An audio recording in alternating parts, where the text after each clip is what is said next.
Welcome to the video. We hope you guys had a wonderful Thanksgiving. AEW treated us with Wednesday Dynamite and a special Thursday Collision, so we will be recapping all of it today. Both episodes were very heavy on Continental Classic action, which started up this month. The C2 is their round-robin tournament to decide who winds up being the Continental Champion, so Okada had to relinquish the title and is going into this tournament as a challenger just with his international belt.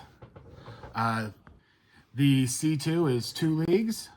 We've got the Gold League with Okada, Kyle Fletcher, Daniel Garcia, Speedball Mike Bailey, Kevin Knight, and Darby Allin. And the Blue League has Claudio Castagnoli, John Moxley, Takeshita, Roderick Strong, Maskara Dorada, and Orange Cassidy. They've done these tournaments a few times. Okada has his history of winning tournaments.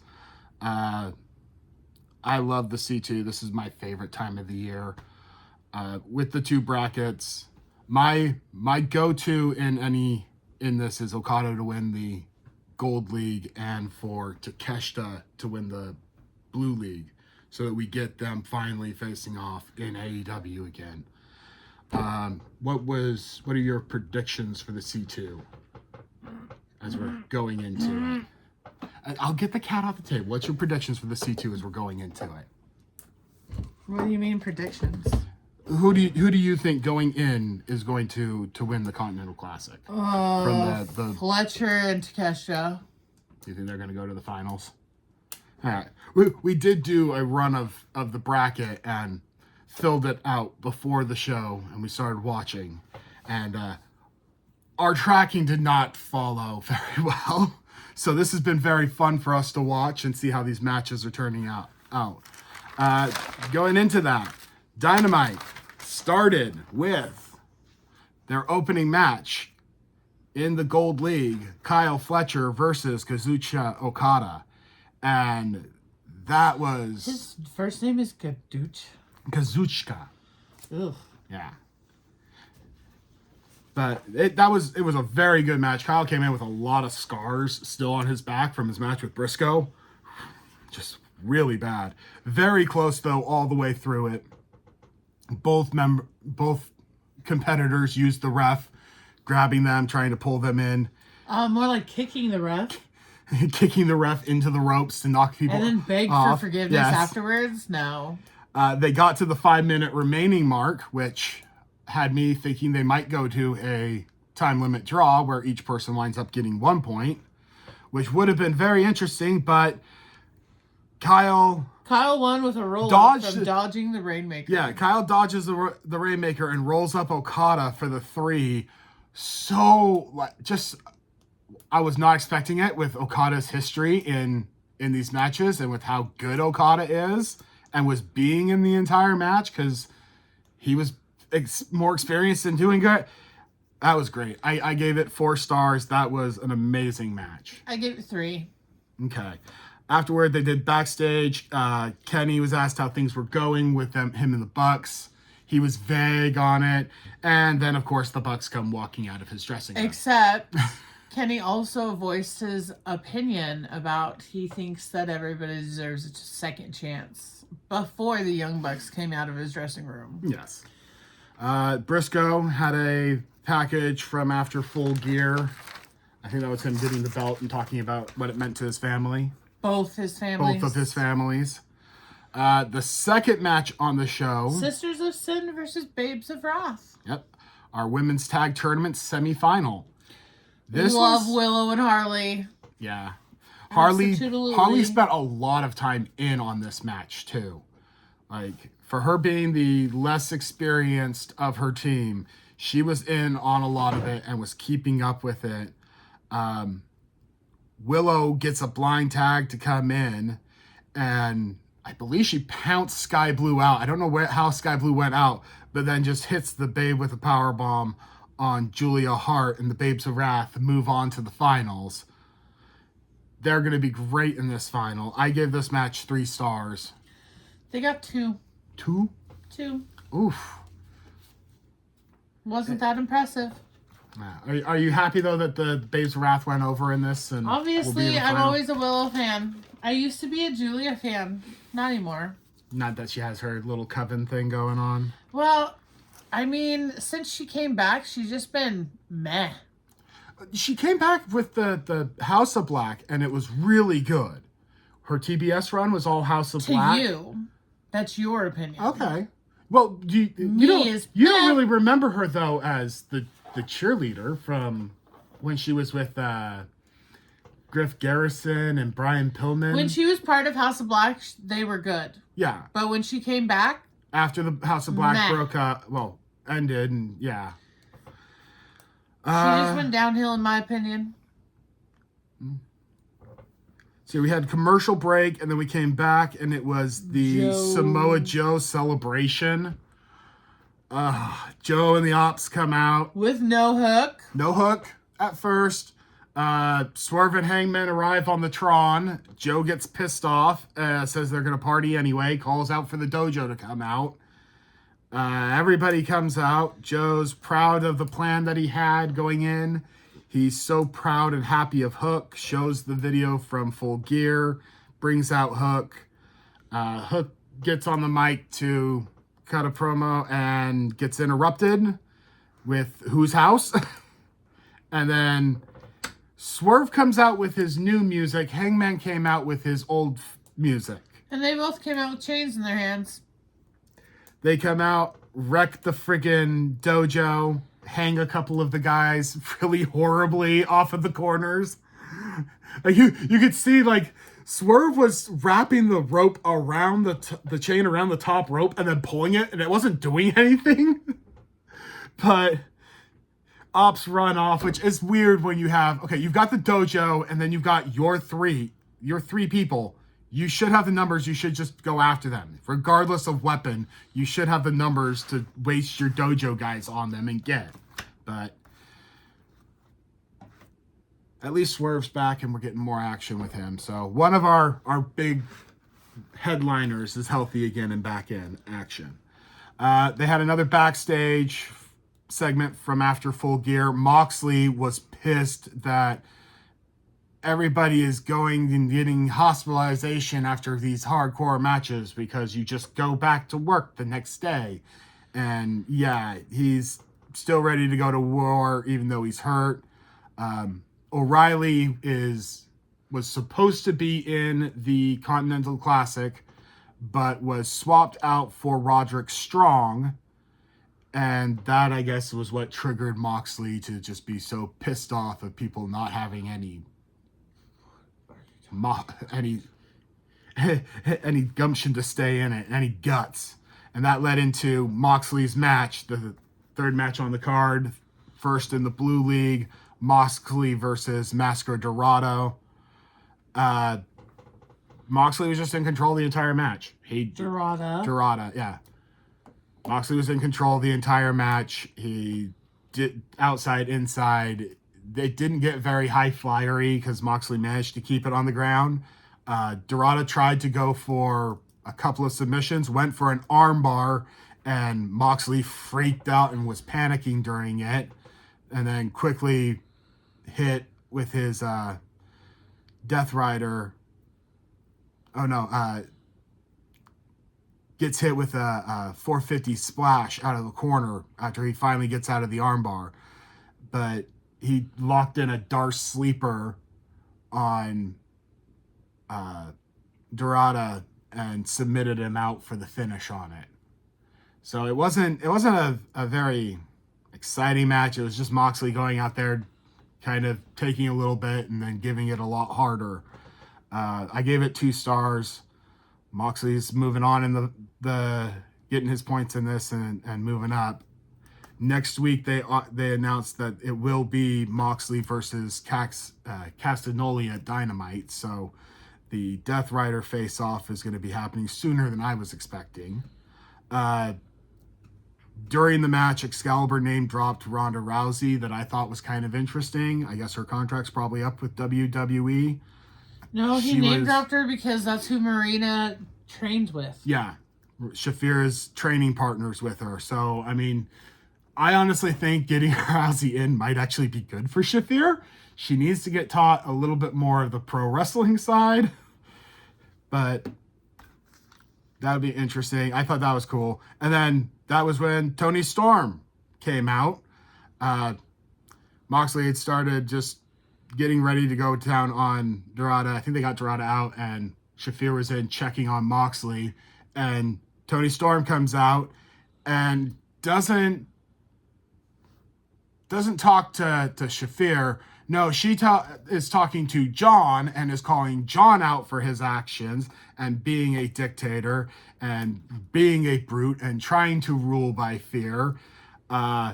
She is completely ready for Shafir in the upcoming tournament match and has calls on Mina to pick a stipulation that is perfect for the sicko.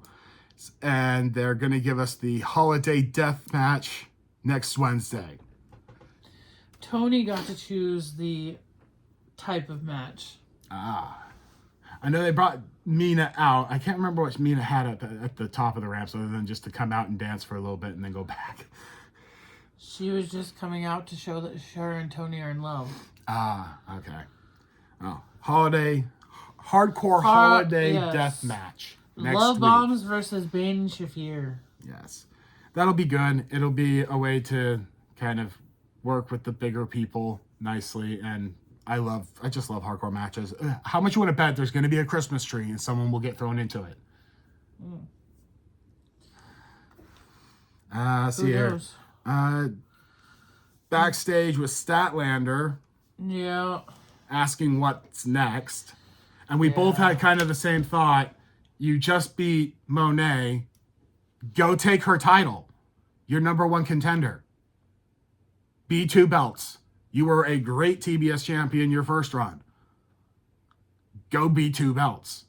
Go show them that you can be 2 belts. And then have Tony run a round robin tournament for the women to decide your next number one contender. And you can get a month's worth of matches out of it. And build up to a pay-per-view. And have that be what happens on TV for the TBS champion. And then you have to run double duty and have 2 matches in one pay-per-view. I mean, just ideas.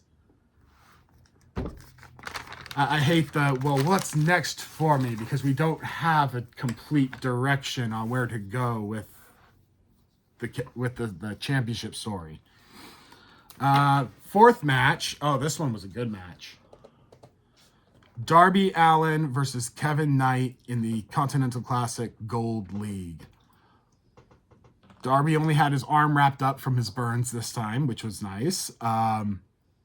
Kevin Knight evaded Darby outside, jumping up onto the barricade and then moonsaulting back onto him.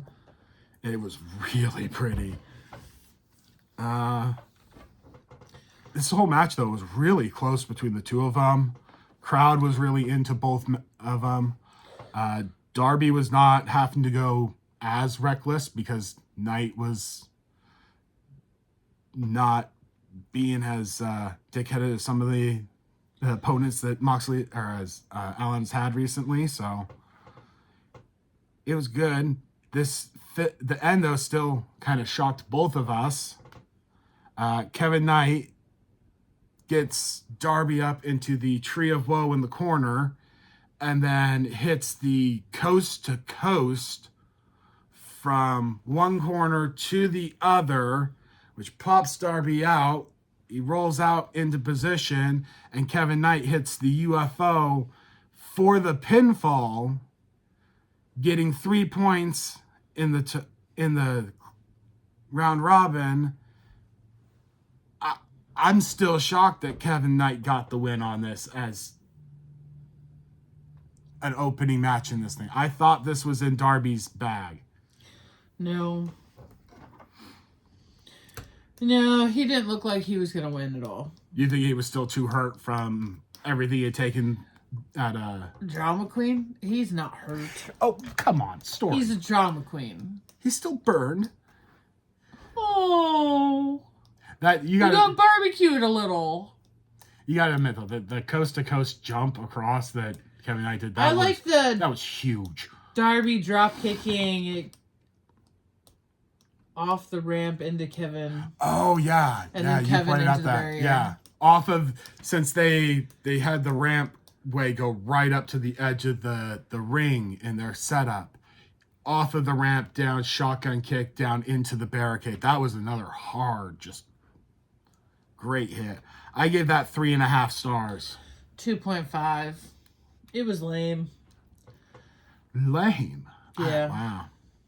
See here, we had a backstage. Kingston wants Shibata. He kind of makes it clear, even in there, he doesn't really care about what Hook did. He's just kind of pissed and wants a fight. So Tony made it for Collision. Fifth match, Blue League. Castagnoli versus Orange Cassidy. Claudio has been in all of the Continental Classics. I didn't realize that. I didn't think that he had been around long enough to be in all of them. This was just, I don't even know how many times now Orange and Claudio have gone against each other, but Claudio hits the giant swing thing outside, but he does it at the corner of the barricade, so he can spin one way and hit him on one side and spin the other way and hit him on the other side. He really likes to grab Orange by his pants. Yes, he loves to pick him up that way. Like, I imagine that his waistband's quite, like, stretched out as many times as he gets picked up by it. Yeah. At one point, Orange did counter the pop-up uppercut from Claudio with an orange punch coming down. And I thought that was going to be the opening for Orange to get it done. But Claudio got a second pop-up uppercut and laid him out with it.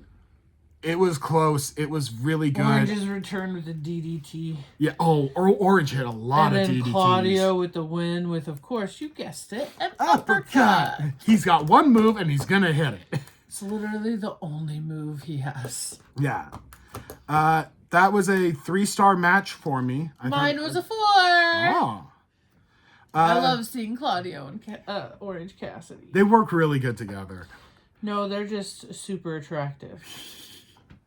And then they had a brawl. All the people that are in the C2 basically managed to get out there and fight each other. That ran off the end of Dynamite, which I'm pretty sure it was a back-to-back taping. They all did it on one day. So Collision. Thursday. Thanksgiving. Started off. Hopefully everybody had a great holiday. Yep. Pac versus Bailey Speedball. Pac just like whooped his ass horribly. There was a nice drop kick from Speedball. Triangle moonsault. Bailey. Yeah, that's the one where he goes from inside out onto Pac. Yeah, Bailey to Pac. And then Pac with the brutalizer. Yeah. And Bailey's out cold. Bailey was out before the brutalizer. Oh, yeah. The hit before was what Absolutely. took him out. You could tell how lifeless his arm was. Yeah. That was I thought that the match was really well balanced at the start, especially for the striking in it. But God, Pac is just so brutal. I gave that 3 stars. I thought it was a great start for the show. Then they went into your star rating. 3.5. 3.5, wow. Backstage was Garcia. He was happy to be able to fight Matt Menard. Then they had another backstage. Wait. Yeah. Right after. You didn't talk about Brodito. That was Garcia was before Brodito. You got your notes in it mixed up, I think. Because, and then there was also the backstage with that was Brodito, who were sad over their loss, but Brodito will continue. Brodito is defending, or Bandito is defending his Ring of Honor World title next Friday at Final Battle in a Bandito 5-way. is in the Ring of Honor? Yeah, in Ring Next of Honor. Friday. Yeah. And that match is kind of weird because I looked at who's all in it, and 2 of the people are Sammy Guevara and Beast Mordos, who are actually doing double duty. They're trios champions with LFI. They have to they're either defending or they're doing something with LFI earlier in the show, and then they have that match as well. I think they're the tag champions. And Yeah. Brodito happened before Daniel Garcia's match. It did? Well, before his match, but not before the promo he cut before he went out. Yeah, because then his match against Matt Menard was next. Moxley came out, hopped on commentary. It was a feud match, so a lot of yelling at each other. Of course, trying to get each other in. Matt Menard got cut open and was bleeding. Danny really didn't go too aggressive. No, Matt Menard was an easy pin. He always is. He chokes him out and he just went out. So to me, Matt Menard is not a good wrestler. He's great on commentary. That's about it. Well, it's been. I wouldn't even say great on commentary. It's been a long time since he's been in the ring, and Angelo Parker's still missing. He's not so he doesn't have a tag partner. Then at the end, Briscoe comes out. Yep. Gotta love him. Did you give the star rating on that? It was a 2 for me. I'm gonna give it a 1. Yeah. Briscoe did come out. Yeah. Comes out on the mic, feeling thankful. He's gonna devour Garcia's ass as his first defense because Garcia was a TNT champion and he wants to put some recognition on his name and his run as TNT champion. I think that's kind of a trap. I think the Death Riders might be getting some gold back because I don't know. Just having them, the Death Riders being able to jump in and get involved, because it's not going to be under C2 rules like the Moxley's match and everybody else's matches. There was another backstage segment. GOA was with Gates of Agony was with Ricochet. Wait. Yeah, see. Gates of Agony is way after all of these other notes. No. Briscoe, match 2, Gates of Agony. No, it should be then FTR MXN. Stokely talking, then the trios match, and then Gates of Agony. Your notes are out. You got your notes out of sync somehow because you don't take them as you go. No. But go ahead. Whatever you're going to talk about. It was just Gates of Agony with Ricochet, the new national champion, celebrating. But they're not going to stick around. They say that they're going to leave and go for 5-star food that Toa Leoa found in Nashville. And then it was Tony Schiavone in ring bringing out the 3-time AEW champions, FTR. And then Big Soap comes out to tell the lore of FTR after they kick Schiavone out. FTR are 11-time tag champions across all the promotions they've been across. And then the Bang Bang Gang comes out and interrupts that. Colton and Juice want their shot because the Bang Bang Gang were the last ones to get a pin on FTR, making them number 1 in line. And Juice's hair looks great. He got his beard trimmed up, trimmed back the sides on the Wild 2. It looked amazing. Juice knocks Dax's belt out of his hands during this, though, at one point when they're in the ring. And Dax gets pissed. Dax was legit pissed, picking up his belt and yelling at him. But yeah, they're going to do it for the Austin, Jay, and the Gold members. This doesn't make any sense. Your notes? No, what you're saying, because if what you're saying is true and all this stuff happened after the fact, then why did Ricochet come out during the trios match of the Outrunners, Dalton, and MXN? Because I literally was then asking during this. Because of the end of this. This confused the fucking shit out of me. So that next match is the third match on the show. It's MXN TV's casting call. It's going to be a trios contest. The Outrunners and Dalton Castle come out. The match starts early outside. Dalton doesn't even get his jumper off. Johnny does this really cool spot using Taya for a powerbomb onto Dalton Castle outside. But it gets inside. The Outrunners get together, get their tag team offense going on, drop the double buys, and Dalton hits the bangerang on... I think it was Mace, gets the win, and after that, Ricochet interrupts on the the Tron, I want to say. No. And they get jumped from behind by one of the GOA members, and then the rest come out and attack Ricochet him. comes out onto the ramp.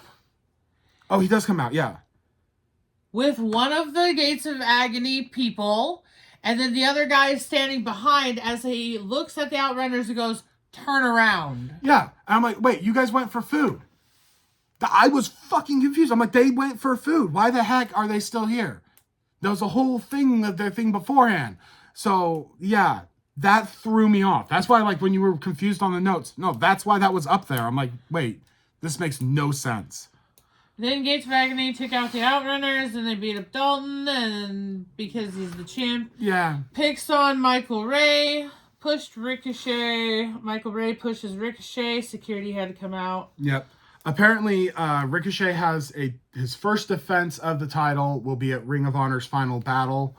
They didn't announce who his opponent is, so if Michael Ray has secretly been training with somebody, he might have a shot at the title, because that's what this belt is, I guess, going to be used for.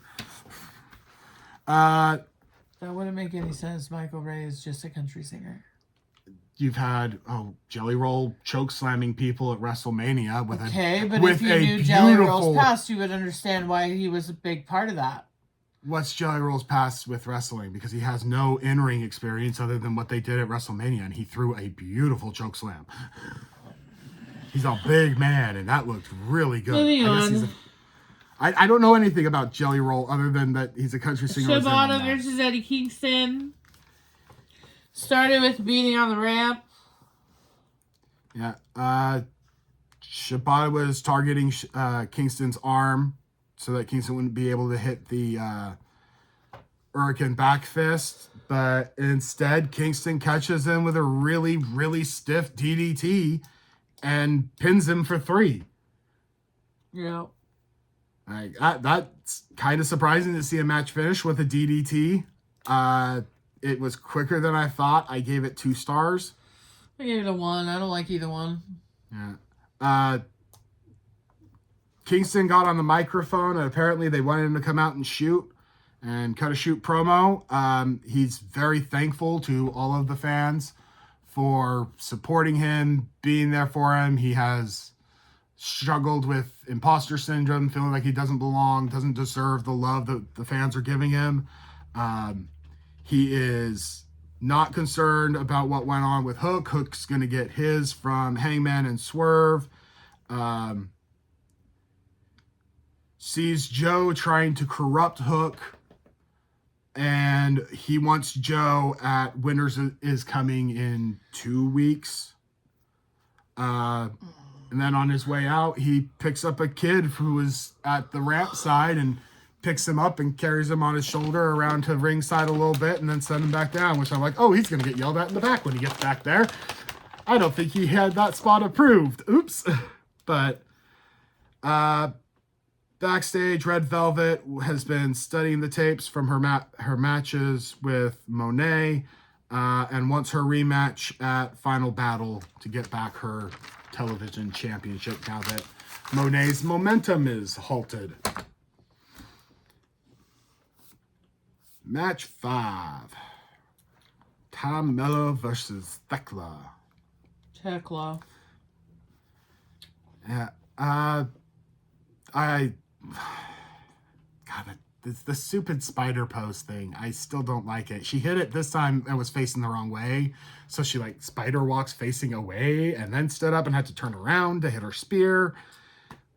Ugh. I'm glad that didn't hit. They finished the match with a really stiff stomp on Ty Mello's head. Get the pin. Sisters of Sin come out. Hayter comes out to sort of even the odds, and then Statlander came out to chase off everybody. 1.5 star. I didn't know this match was going to be here. I didn't know both teams are, I think, out of the tournament now, so I'm not kind of interested in it that much. This is just kind of a match. I think it kind of filled in a spot. It was a 1. It was a 1? Okay. final match on the show of Collision was the Continental Classic Blue League match, Konosuke Takeshita versus Roderick Strong, filling in for Kyle O'Reilly. Roderick did a very good job keeping up with Takeshita. Stayed on him, just constantly hitting backbreakers to slow Takeshita down and kind of prevent some of his power. But Takeshita is just too strong.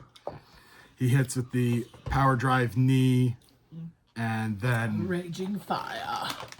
Yep. This was a lot better of a match than I was expecting it to be. I gave it a 3.5. I think it 4. 4? Yeah. I think it closed out the show nice. I mean, that gave us, I think, everybody in the tournament. I think almost everybody in the tournament had matches. So, great first round of the C2. Our guesses were not what we were expecting for how these individual matches are going. But, I mean, I'm staying with it. It's going to be Okada and Takeshita in the finish. No, it's not. It's going to be Fletcher and Takeshita. The young guns of the Don Callis family. Yeah. Okada's You're going gonna to be hate out. that, though, because it's all Don Callis family. But you know what?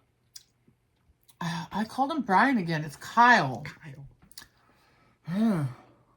You just want a Brian. It's just like Brian Danielson. I'm pretty sure Takeshita's going to win it. You think Takeshi's going to take the whole thing? Yeah. Yeah, I think so, too. He wants it more. Okada just wants it to glow. Takeshita really wants it. Okada's trying to grasp at past glory. He's trying to grasp at anything. Have you learned nothing? Yeah. He's grasping at past glory as a tournament champion winner. And now he wants to do it again. But the young gun is going to take him because he's already the IWGP championship. I'm still surprised that Takeshita went and did the G1 tournament, which was a month-long round robin, and now is doing this, chewing up more time of his schedule with having to go back and prep for whatever his IWGP championship schedule is looking like over there. Gibby really wants in the video. Next video, maybe. We'll find a way that you can walk around behind us. I mean, you could just hand him here. Fine, take your Pretty son. kitty in his sweater. Yeah. Ow, let go. He ain't gonna let go. Yeah, Ouchies. I didn't want to be in the video. I just wanted the love. Yeah. All right. Well, See her. next match is on Wednesday. Yeah. I know that they have coming up. The winter is coming pay-per-view, and then their holiday or not pay-per-view, but specials, and their holiday bash specials. So to make our recordings easier for those, we will be holding off putting up a video until Saturday or Sunday, and we will do a combined holiday bash winter is coming video for those ones. So I figure out if whether or not we're going to do that for this next week. I don't think it's a special one this coming up, but we'll be probably slowing it down and trying to go to one video a week just to make it easier. Maybe 2. Maybe 2. We might keep it at 2. We'll figure it out. But thank you for sticking with us through to the end of the video. We hope you had a wonderful Thanksgiving. Please like, comment if you have any questions. Subscribe! Yeah, subscribe, anything. We appreciate that you guys stick around. And have a wonderful one.